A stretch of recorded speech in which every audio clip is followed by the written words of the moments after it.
para falar tuas palavras de verdade como elas têm que ser ditas, meu Pai. Em nome de Jesus, amém.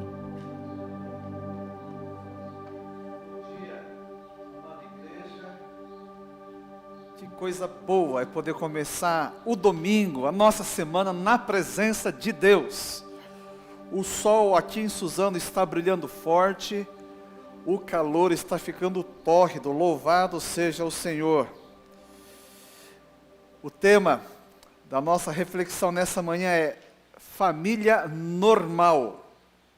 Como é a sua? Quero convidá-los a acompanhar comigo a leitura do texto dessa manhã, que se encontra no segundo livro de Reis, capítulo 4, dos versos 1 ao 7. Diz aqui a palavra do Senhor: certo dia, a mulher de um dos discípulos dos profetas foi falar a Eliseu: teu servo, meu marido, morreu, e tu sabes que ele temia o Senhor, mas agora veio um credor que está querendo levar meus 2 filhos como escravos. Eliseu perguntou-lhe: como posso ajudá-la? Diga-me o que você tem em casa. E ela respondeu: tua serva não tem nada além de uma vasilha de azeite. Então disse Eliseu: vá pedir emprestadas vasilhas a todos os vizinhos, mas peça muitas. Depois entre em casa com seus filhos e feche a porta, derrame daquele azeite em cada vasilha e vá separando as que for enchendo. Depois disso, ela foi embora, fechou-se em casa com seus filhos e começou a encher as vasilhas que eles lhe traziam. Quando todas as vasilhas estavam cheias, ela disse a um dos filhos: traga-me mais uma. Mas ele respondeu: já acabaram. Então o azeite parou de correr. Ela foi e contou tudo ao homem de Deus, que lhe disse: vá, venda o azeite e pague suas dívidas, e você e seus filhos ainda poderão viver do que sobrar. Para a gente dar o start da nossa reflexão, quero convidá-los a assistir um comercial do tempo que acho que só tinha 2 marcas de margarina no mercado, né? E era isso que a gente assistia. Os jovenzinhos de antigamente, como eu, vão lembrar, acho que com bastante saudade. O pessoal da mídia pode passar agora, por favor. Quem é que sempre faz tudo com carinho e faz tudo com jeitinho pra família alegrar? E consegue de repente, sem perder o sorriso, num momento de improviso, a alegria no lar. Quem é que faz tudo com amor e põe na mesa o melhor sabor?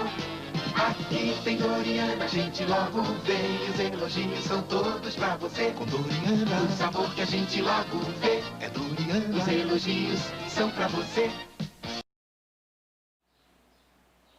Muito bem.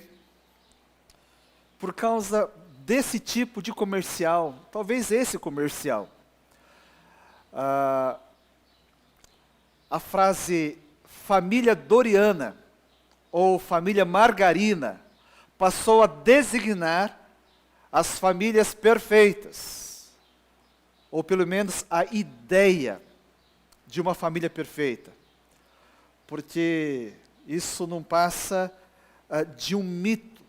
Família perfeita, acredite, ela não existe. E é problemático a gente alimentar essa ideia, essa ou qualquer outra ideia irrealista. No caso da família propriamente dita, quando a gente começa a comparar a nossa própria família, aquela que a gente vive todos os dias, e agora em tempos de confinamento, num tempo mais prolongado e de maneira mais intensa, a gente pega essa família que a gente conhece e compara com essa família perfeita, ou com essa família Doriana que a gente acabou de assistir, algumas conclusões serão automáticas.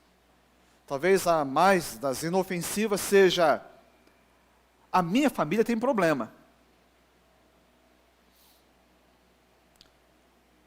Se a gente piorar um pouco, a conclusão é: eu estou na família errada. E alguns chegam a concluir: eu preciso mudar de família. As propagandas mudaram bastante, mas a família idealizada, essa ideia da família perfeita, ela continua muito forte no imaginário das pessoas. Hoje nós não temos mais, aliás, essa geração nova nunca nem ouviu falar, né? Quantos aqui ouviram falar na família Doriana? Quantos anos você tem, Daisuke? E lembra disso? Ah, tá. Estudante de comunicação é outra coisa, né? Sim, já não temos. Mas nós temos uma versão mais moderna e mais intensa hoje. Temos as famílias facebookianas, é ou não é? As famílias dos Instagrammer. Como é que são essas famílias? A gente vê nas mídias sociais, só tem família bonita. É todo mundo sorrindo. É a esposa sorrindo, o marido sorrindo, o cunhado sorrindo. Gente, essas famílias, até cachorro sorri. Que coisa doida. E é tudo perfeito, né? Cabelos bonitos, sorriso bonito, roupa bonita. As viagens, então, nem se fala. Só come em restaurante bacana. E todo mundo sempre, como alguém disse, irritantemente felizes. E aí você pega essas famílias do Facebook e você tira o olho da tela do seu computador, do seu smartphone, e olha para a sua família, e você compara aquelas férias em lugares paradisíacos, e olha para as férias. Aliás, eu não olho para as suas férias, faz muito tempo que não tem férias, né? O pessoal de Suzano, quando vai longe, vai até Poá, Mogi, né? É assim. Você olha a roupa que eles usam, e você olha para as suas roupas, que são as mesmas, já faz 5 anos. Teve uma vez, uma menininha da igreja olhou para a mãe e falou assim: mãe, você só anda de uniforme. É tenso, né? E aí a gente começa a perceber que a nossa família está muito longe disso. Quando a gente encasqueta na cabeça essa ideia da família perfeita. E quando a gente faz isso, nós entramos numa roubada. Vamos lá, gente. A família, a nossa família, aquela que acontece ao vivo, entre 4 paredes, é bem diferente daquelas das mídias sociais. Atendo muita gente, há muitos anos, da igreja e fora da igreja, e de outras igrejas até. E a grande verdade de todas as nossas famílias, que viver em família é viver numa constante luta. Quando acaba uma, a gente já fica esperando a próxima. Não precisa ser pessimista para isso, né? A família ao vivo, a gente vê ela marcada por uma realidade dura, marcada por frieza, muitas vezes, algumas acusações constantes, algumas até mesmo agressões, se não físicas, verbais. Solidão, morando dentro de casa, com outras pessoas. Distanciamento emocional. Casados ainda no cartório, mas vivendo um divórcio dentro de casa. Um sem número de motivos para lágrimas. E outros que têm a relação ok, tudo bem, vivem outros tipos de dramas, né? Doenças que se arrastam por anos. A finança que anda capenga, né? O negócio que não decola. Isso tudo afeta a família e deixa a nossa família longe daquela família doriana, muito longe.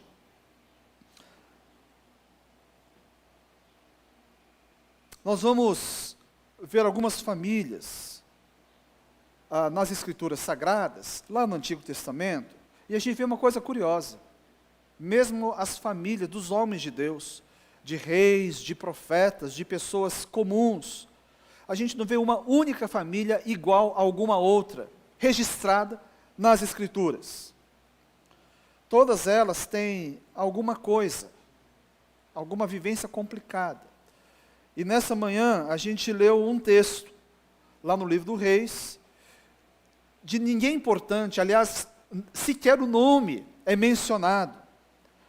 Uma família de crentes, uma família de servos de Deus, uma família da qual nada se fala de negativo, não há menção de pecado. Veja bem, eles estavam enfrentando uma luta, a despeito de serem servos fiéis.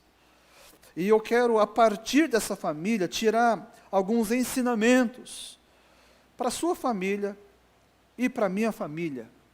Uma família normal, como a sua. Talvez essa conclusão que você vai chegar. Se você pensa que a sua, ela é especialmente adoecida, talvez seja. Eu estou me dirigindo essa manhã para aquelas famílias famílias normais, famílias que estão andando com Deus. Porque se o enrosco que você está vivendo é por causa do pecado, então você vai ter que ouvir um outro sermão. A primeira coisa que você tem que fazer é reconhecer o seu erro, arrepender-se, né? Confesse esse pecado diante de Deus e apruma a sua vida. Agora eu quero falar com as famílias normais, aquelas que apesar de estarem vivendo a sua fé em Jesus Cristo, estão enfrentando momentos complicados. E talvez por causa desses momentos estão vivendo um abatimento de alma que não deveria ser. Vamos lá. Primeiro, a gente conclui nesse texto que família normal passa por situações de aperto. É verdade. Olha lá o verso 1. Agora veio um credor que está querendo levar meus 2 filhos como escravos. E que aperto é esse? Lembrando, família, essa viúva, esses órfãos de pai, era órfão do quê? De um servo, um discípulo dos profetas. Tem muito crente que se ilude achando que por ser fiel a Deus, por seguir Jesus Cristo, Deus vai blindar a sua vida de dificuldades, né? Que as lutas jamais irão lhes bater a porta. A vida ao vivo, meus queridos irmãos presentes e ouvintes, tem dessas sim, tem dessas. A gente passa por aperto. A gente tem que entrar nessa sabendo. E já fica mais tranquila a nossa vida. Daqui uma semana, o nosso querido irmão Dais que vai entrar no clube dos homens sérios e casados. Porque tem sérios e solteiros, amém, irmãos? Né? Mas sérios e casados. Ele vai entrar sabendo, porque eu espero que ele tenha feito um bom curso de noivo, preparando para essa vida que é uma bênção, mas não é fácil, não é mesmo, Maurício? É glorioso, mas que às vezes é pedreira. Mas quando a família, cujo Deus é Senhor, passa por isso, tem alguém a quem recorrer. Como o salmista, Salmo 116, a viúva desse servo buscou a Deus, buscou em Deus o seu socorro. Versos 3 em diante, diz aqui o salmista, olha lá, as cordas da morte me envolveram, as angústias do Sheol vieram sobre mim, aflição e tristeza me dominaram. Então clamei pelo nome do Senhor, livra-me, Senhor. O Senhor é misericordioso e justo, o nosso Deus é compassivo, o Senhor protege os simples. Quando eu já estava sem forças, Ele me salvou. Retorne ao seu descanso, ó minha alma, porque o Senhor tem sido bom para você. O Senhor tem sido bom para você, amém ou não? O Senhor tem sido bom. Ele diz para a própria alma dele, no meio dessa angústia, a minha alma pode descansar, porque esse Deus tem sido bom, Ele continua sendo bom, e será sempre bom para os seus filhos e filhas. Temos alguém a quem recorrer, meus amados irmãos e irmãs. Naquele tempo, os sacerdotes, os profetas eram os representantes de Deus. Assim, aquela mulher aflita recorre a Deus através desses homens. No caso aqui, através do profeta. Hoje nós não precisamos mais, louvado seja Deus, não precisamos de mediadores humanos. Vê o que diz a palavra de Deus. Apóstolo Paulo, escrevendo a Timóteo, ele diz: pois há um só Deus e um só mediador entre Deus e os homens, o homem Cristo Jesus. Temos um mediador e o seu nome é Jesus Cristo. Por isso o crente vai direto a Ele. Está passando por aperto? Dobre o seu joelho, derrame a sua alma diante do Senhor e aguarde com expectativa, porque ninguém que vai até Deus volta da maneira como foi. Segunda lição aqui, família normal passa por luto. Nossa, que novidade. Verso 1. Certo dia, a mulher de um dos discípulos dos profetas foi falar a Eliseu: teu servo, meu marido, morreu, e tu sabes que ele temia o Senhor. O marido dessa mulher, o pai desses meninos, morreu. Simples assim.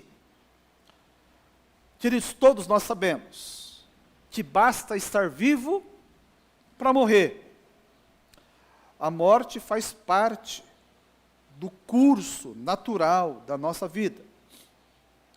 A vida, como diz o salmista, depois você pode ler com calma lá, Salmo 103, ele fala que ela tem a duração como a da erva do campo, que de manhã nasce, ele floresce, vem o sol quente e ele murcha e desaparece. A vida é curta assim, amém? Você crê nisso? Simples assim. Desde que a morte alcance a família dos outros e não a nossa. Ela é muito óbvia, é muito natural, quando a senhora morte não bate a nossa porta, da nossa casa. Porque quando ela surge em casa, não importa se você seja o mais consagrado dos cristãos, é pedreira braba. A morte, ela mexe com as nossas emoções, ela mexe com tudo aquilo que diz respeito a nós. Esse negócio de passar pelo cemitério é complicadíssimo. Isso mexe com tudo. Crente morre. Meus amados irmãos, Deus nunca prometeu que aquele que cresce em Jesus não morreria. Isso Ele não prometeu. Ele nunca falou assim: olha, o cemitério é um destino apenas para o seu vizinho e aquele amigo de quem você não gosta. Ele nunca prometeu. Mas veja lá o que Ele prometeu em relação à morte. Paulo aos Tessalonicenses 4:16. Disse-lhe Jesus: eu sou a ressurreição e a vida. Perdão, é João 11:25. Aquele que crê em mim, ainda que morra, viverá. A gente passa pela primeira morte. A segunda, isso não vai fazer parte da nossa vida. O afastamento eterno da presença de Deus, isso não. E tem mais.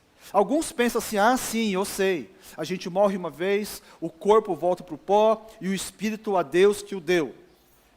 Tem gente que pensa que a promessa divina, que a esperança cristã, seja como fosse como um monte de alma desencarnada. Sabe, como se a gente deixasse de ser Joel e eu virasse Gasparzinho, o fantasminha camarada. Pessoas sem corpo. A Bíblia não fala isso. Olha só a esperança. 1 de Tessalonicenses agora, capítulo 4, verso 16. Pois dada a ordem, com a voz do arcanjo e o ressoar da trombeta de Deus, o próprio Senhor descerá do céu, e os mortos em Cristo ressuscitarão primeiro. Essa é a esperança do crente. Quando a última trombeta for tocada, o Senhor vai fazer aqueles filmes Walking Dead parecer palhaçada. Nós vamos ressuscitar com o corpo glorificado e viver para a eternidade na presença de Deus com o corpo físico. E eu louvo a Deus por isso, porque eu amo comer.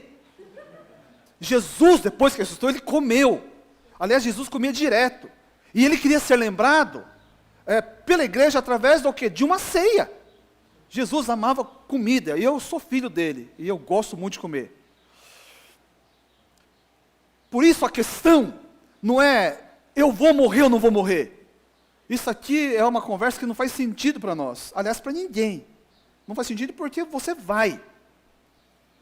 Não é quem gosta daqueles cultos que você olha para alguém do seu lado e fala alguma coisa, você pode fazer isso agora. Olha e fala assim, você vai morrer. Não fala assim, eu quero que morra, por favor, né? Fala assim, você vai morrer. Agora a pergunta importante é, de acordo com esse texto, eu creio em Jesus? Quem é Jesus para mim? Essa é uma pergunta importante, uma das mais importantes que qualquer um deve responder para si. Agora, já que eu vou morrer, e a vida é breve, a vida é muito breve, a morte é certa, é importante a gente viver bem. Já que vamos morrer, vamos viver bem. Isso, gente, viver bem não tem a ver com ter um cartão de crédito sem limites. Não tem a ver com viagens, não tem a ver com restaurantes que a gente frequenta, com o tipo de roupa, o tamanho da sua casa, o ano do seu carro, nada disso. Tem a ver com relacionamentos. É curioso. Eu já acompanhei gente muito rica e muito pobre. E gente no meio. Nenhum deles, nos dias finais, quando já estão aguardando a sua última hora, se preocupa com essas coisas. No máximo que eu já vi se preocupar é, será que eles vão ficar assistidos ou não? Ou então, será que os meus filhos vão brigar por causa da herança? Porque isso acontece muito. Mas veja bem, mesmo falando isso, a preocupação é o quê? Relacionamento. Todos eles são relacionamentos. Eu queria que o meu filho me perdoasse. Eu quero liberar perdão para o meu marido. É coisa assim. Relacionamentos. É tratar o outro com respeito, com honra.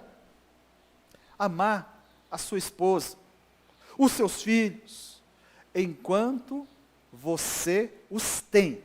Isso tem a ver com viver com sabedoria, já que a morte vem. Sabe, por melhor que você viva os seus relacionamentos, quando chegar aquela hora que nós não gostamos, mas ela chegará, senão a nossa hora, daqueles que nós amamos, uma série de sentimentos de débito vão assaltar o seu e o meu coração. Por exemplo, será que eu não devia ter dito mais vezes, eu te amo? Ou como recentemente fez o nosso seminarista Daisy, não apenas para o pai, mas diante de todo mundo, pedindo perdão. Será que eu não devia ter pedido perdão? Ou será que eu não deveria ter liberado perdão? Será que eu não tinha que ter abraçado mais vezes? Beijado mais vezes? Eu acredito, porque eu tenho visto, que aqueles que vivem bem, ainda assim, passam por esse tipo de questionamento. Agora, imagina aqueles que não vivem bem. Isso aqui é um tormento que muitas pessoas vivem que nós não precisamos. Melhor, nós não devemos passar por isso. Meus queridos irmãos e irmãs, servos e servas de Deus também morrem. Então vamos aproveitar bem. Uma coisa que eu louvo, desde a época do meu pai, saudoso pai, algo, quase que uma cerimônia já, não marcada, mas ela acontece espontaneamente, é nas refeições. É momento da gente olhar olho no olho, poder honrar o outro, poder declarar amor, esse tipo de coisa. E também, por que não, momento de pedir perdão. Cerimônia na nossa família tem sido, e isso tem se repetido. Que coisa fantástica. Ontem à noite mesmo, meu filho mais velho nos surpreendeu, abriu o coração, e falou coisas que mexeu comigo, com a minha esposa, com o Natan, que está em casa se preparando para uma nova etapa. Que coisa preciosa. Eu acho que viver bem tem a ver, sabe com o quê? É esgotar coisas a dizer. É chegar no dia do velório e não ter discurso para fazer, porque eles já foram feitos, quando o outro podia ouvir, quando o abraço podia ser dado. É muito raro o dia que eu não dou pelo menos um abraço em cada um da minha família. Eu aguardo o barulho dos passos deles na escada de madeira, e pelo som eu já sei quem é que está descendo, para que eu possa abraçar, porque eu sei que se todo dia eu abraçar, eu dizer eu te amo, como se fosse o último dia, um dia eu vou acertar esse dia.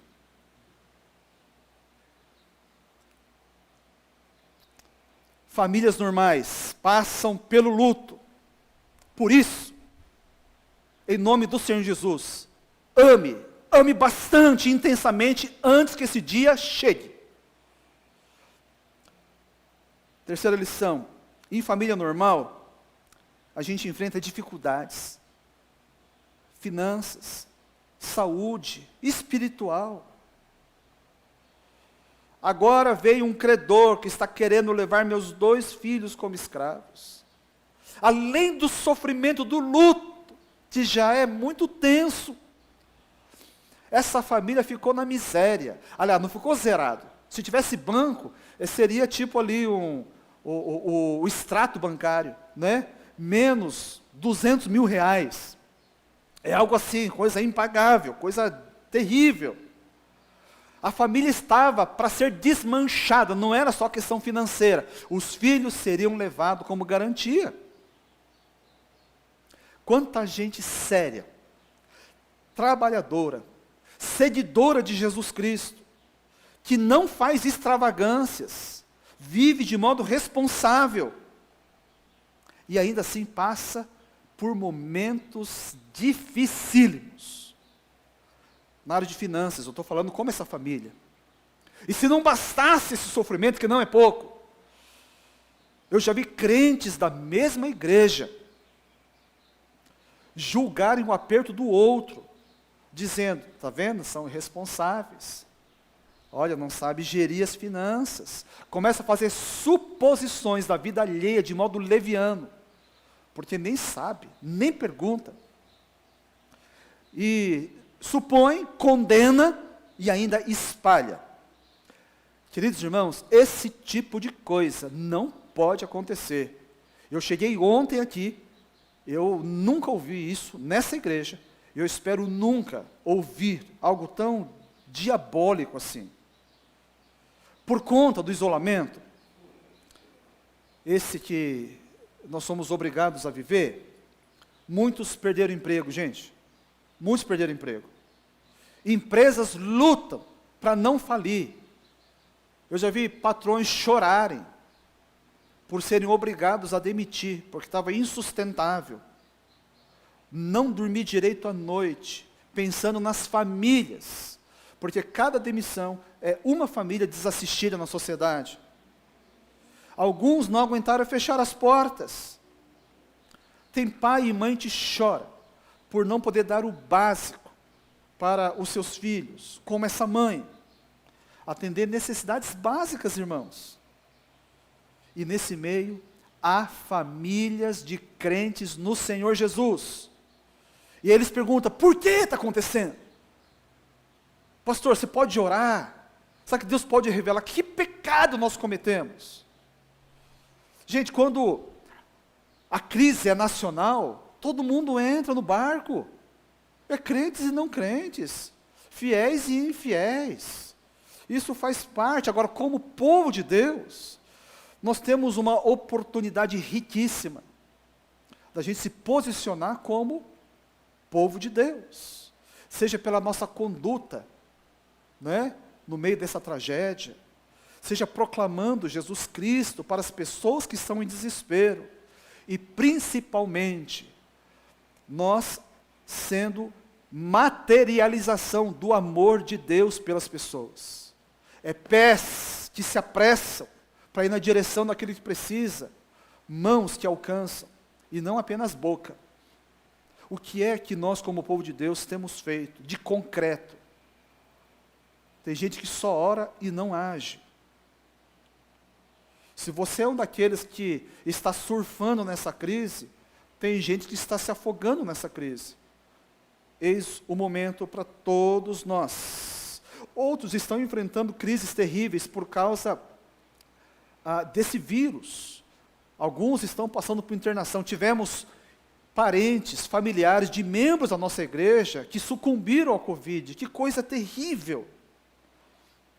Outras enfrentam doença na alma. Graças a Deus, hoje bem menos. Mas ainda há pessoas que têm um preconceito muito grande. Às vezes o próprio que está enfrentando uma depressão tem preconceito, não consegue falar, tem vergonha de falar, porque tem medo de ser julgado.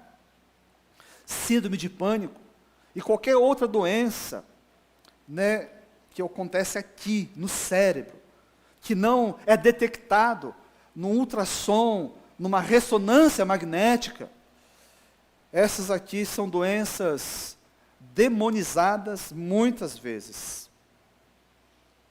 Louvado seja Deus, porque hoje existem remédios que no tempo dos nossos avós não existia para esse tipo de mal. E eu quero enfatizar que não se trata de demônio, como muitas pessoas gostam de falar. Aquilo que você consegue ser melhorado, tratado, curado com medicamento, certamente não é espiritual. A não ser que você tenha misturado areia das margens do mar da Galileia com água do Rio Jordão, fez uma reza brava em cima, e você toma, isso vai dar diarreia só. É bom para prisão de ventre, talvez. Doença que cura com remédio, você deve louvar a Deus. Aliás, nessa matéria a gente tem que mudar a cabeça. Tem muita gente que fala mal dos crentes porque a gente tem uma cabeça muito pequena. Muda a cabeça, vira a chave. Em vez de ficar reclamando, fala assim, Deus, por quê? O que eu fiz para merecer? Eu sou serva fiel, Senhor, porque isso acontece comigo. Muda a cabeça. Muda as palavras da sua boca. Ao invés de reclamar, fala assim, Deus, eu quero te agradecer, porque tem um médico bom aqui nessa cidade, que me receitou esse remédio. Aliás, eu quero te agradecer também, porque há muitos anos, o Senhor pegou um nerd, aquele que ninguém conversava na escola, o cara que colocou o traseiro dele 24 horas lá naquele laboratório, e ele ficou pesquisando que o óculos dele é um fundo de garrafa. E esse homem, o Senhor deu uma inteligência especial, e com essa inteligência ele inventou esse remédio, e esse remédio me abençoa, e abençoa tantas outras pessoas do mundo. E aí a sua cabeça muda, o seu coração muda. Louve a Deus por tudo isso, porque você vive um tempo em que nós temos essas facilidades que basta ir na farmácia. E muitos desses remédios, você ainda pega de graça, na farmácia popular. Gente, que coisa maravilhosa! Toda família passa por momentos de aperto, de necessidade, de crises, inclusive a sua. Você é um crente no Senhor Jesus, a sua é normal. Louve a Deus. E finalmente, em família normal, todos têm que assumir a responsabilidade por ela. Não é somente orar, temos coisas a fazer. O texto diz que os filhos saíram pela vizinhança. Foi na casa da Maria, do João, do Antônio, de todo mundo. Falou assim, filho, vai por toda essa Monte Sião. Vai, depois Monte Sião, o que é? Nazaré, Maitê, né, vai até do Jardim Imperador, vai para Poá. Vai até a casa do Maurício que ele vai emprestar todas as vasilhas. É tapoé, panela, o que for. Vasilha comida do cachorro, pega tudo. Tudo que tiver, traz. Levou. Essa é a tarefa dos filhos. Depois a mãe teve que entornar o azeite. E encher todas aquelas vasilhas. E depois estava tudo cheio. Teve que vender. Agora é sair e vender. E fazer din-din.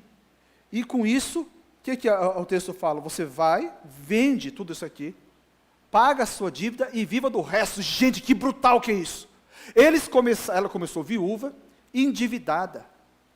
Estava ali no pescoço. E ela termina alguns versículos depois, o quê?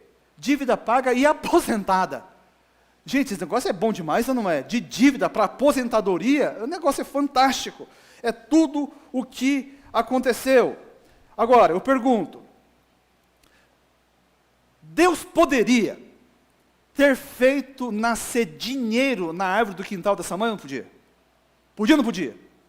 Podia, mas não fez. Deus podia ter transformado aquele monte de azeite em ouro, 24 quilates, podia ou não podia? Podia. Deus fez? Não fez.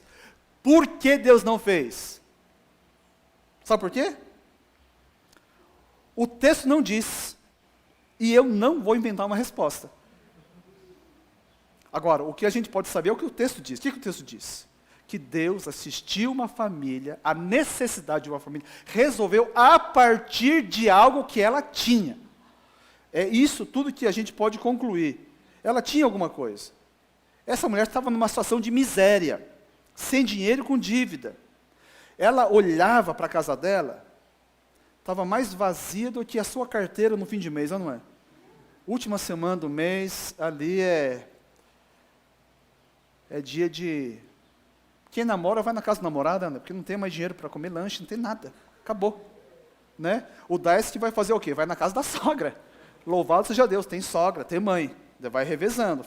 Por isso, última semana é um negócio curioso na nossa igreja. Né? Os filhos casados visitam mais os pais. Esse é um mistério resolvido aqui. Agora, muita gente, quando está na miséria, a tentação é falar assim, gente, não tem mais nada em casa. Já falaram isso? Essa mulher, ela poderia quase, sem mentir, falar essa frase. É uma coisa curiosa. Muitos maridos da nossa igreja, o guarda-roupa, o que é? É uma caixa de papelão. As roupas cuidadosamente dobradas, porque a sua parte do guarda-roupa está entulhada com a roupa da esposa. E a esposa, quando tem que sair, ela abre o guarda-roupa e fala o quê? Não tenho nada para vestir. Esse é o que acontece. É lógico, né? Não as mulheres dessa igreja. É certeza. Principalmente aquela senhora lá do fundo, ela não faz isso. Né? Ela tinha alguma coisa. E a partir dessa coisa, Deus operou um milagre fantástico. Que história essa é o que a Bíblia nos conta. Queridos irmãos e irmãs, esqueça a ideia da família Doriana. Esqueça aquelas fotos fantásticas que você vê no Facebook, que levam você à depressão. Toda vez que você vê aquela sua prima, justo aquela prima que você não gosta, tem as melhores viagens. Olha que coisa tensa, né? Família de verdade. uma família normal, inclusive famílias de seguidores do Senhor Jesus Cristo, cada uma tem a sua cota de desafio. Enfrenta dias chuvosos, né, noites escuras, enfrenta problemas de relacionamento, problemas financeiros, tudo isso é normal. Mas a família cujo Deus é o Senhor, além de receber do Espírito Santo uma capacidade para lidar nesse momento tenso, tem em Deus, a pessoa do nosso Deus e Pai do Senhor Jesus Cristo, o seu socorro. Naquilo que a sua mão não pode alcançar, Deus pode alcançar. Então nós vamos orar. E alguns motivos de oração para esse momento, diante dessa família aqui tão simples. Você pode orar pedindo direção de Deus para o que fazer, como agir nesse problema que você está enfrentando hoje. Saúde financeira, saúde física, saúde espiritual, saúde relacional. Gente, em tempos de crise, não é só orar, a gente tem que assumir as nossas responsabilidades, como os filhos essa mãe fez. Se você está vivendo um momento difícil no seu casamento, busque ajuda de um conselheiro, que tem temor de Deus, ou quem sabe de um terapeuta, para te ajudar. É sempre bom uma terceira pessoa, para poder te ajudar a enxergar o todo, porque quando a gente está no meio do buraco, a gente só enxerga o buraco. Se você está vivendo uma crise financeira, talvez o agir responsável tenha a ver com fazer cortes no orçamento, assumir alguns sacrifícios pessoais, abrir mão de um padrão de vida que você estava acostumado. Quando a gente saiu de licença, para esses 2 últimos anos, de uma hora para outra, a nossa renda familiar diminuiu para 30% do que a gente tinha. Aquilo foi um tempo complicadíssimo, que a gente teve que aprender a viver. Todos fizemos ajustes. E apesar da dificuldade, foi uma experiência familiar fantástica. Trouxe crescimento para todos nós, experimentamos coisas novas da parte de Deus. Queridos, a vida é curta. É muito curta. Mais curta do que gostaríamos que ela fosse. A hora de cada um daqueles que você ama e a sua há de chegar. Então aproveite, em nome do Senhor Jesus, aproveite o tempo que você tem com o seu marido, com a sua esposa, com os seus filhos, com os seus pais, quem sabe com os seus avós, com quem mais é importante na sua vida. Aproveite, critique menos, elogie mais, declare mais o seu amor, honre aqueles que te são importantes, não perca tempo, perdoe mais rápido, perdoe completamente, abrace mais e por mais tempo, beije, enquanto o outro pode sentir o calor do seu beijo. Enfrente as necessidades com mais leveza. Não espere o tempo ruim passar para começar a amar. Trabalhem juntos, para e pela família. Curtam o momento, curtam uns aos outros. E talvez fazendo tudo isso, você pode concluir que ainda falta alguma coisa, a tua mão não alcança, a necessidade é grande demais. o nosso Deus não está com a sua mão encolhida para que não possa te alcançar. O nosso Deus ainda é um Deus de milagres. Deus fez um milagre aqui com o azeite dessa família. Deus pode fazer na sua também. Vamos buscar o Senhor. Curva sua cabeça. Vamos orar. Pai Santo e Deus bendito, louvado seja o Senhor nessa manhã. Quantas vezes nós nos iludimos, nós nos deixamos ser enganados por essa propaganda mentirosa de muitas vidas que talvez estão chorando por dentro e vendendo sorrisos para de alguma maneira tentar arrefecer a dor que arde em seu coração, por viver uma desestrutura familiar, financeira, ó Deus, sentido de vida. Nós não queremos passar pela vida sem vivê-la. A vida é curta demais para a gente desperdiçá-la. Senhor, abra os nossos olhos. Essa é uma oração que nós temos feito nessa igreja, para enxergar a presença do Senhor conosco, e enxergar as muitas bênçãos que têm sido derramadas nas nossas vidas. A nossa família tem sido agraciada pelo Senhor de tantas maneiras, e muitas vezes os nossos olhos não enxergam, e por não enxergar, o nosso coração não é tomado de gratidão, de alegria. Queremos, ó Deus, te louvar, porque a nossa família, ela não é apenas normal, ela é abençoada pelo Senhor. Nós temos um Deus a quem recorrer, e eu peço que o Senhor, ó Deus, ajude essa mulher, este homem, quem sabe esse adolescente, esse idoso que está orando ao Senhor a favor da sua vida e da sua família. Situações em que, se o Senhor não agir, ó Deus, nada irá acontecer. Nós oramos para que o Senhor visite esses que estão necessitados de uma visitação sobrenatural, para que a tua bondade, o teu poder alcance essa situação, essa condição, no nome de Jesus.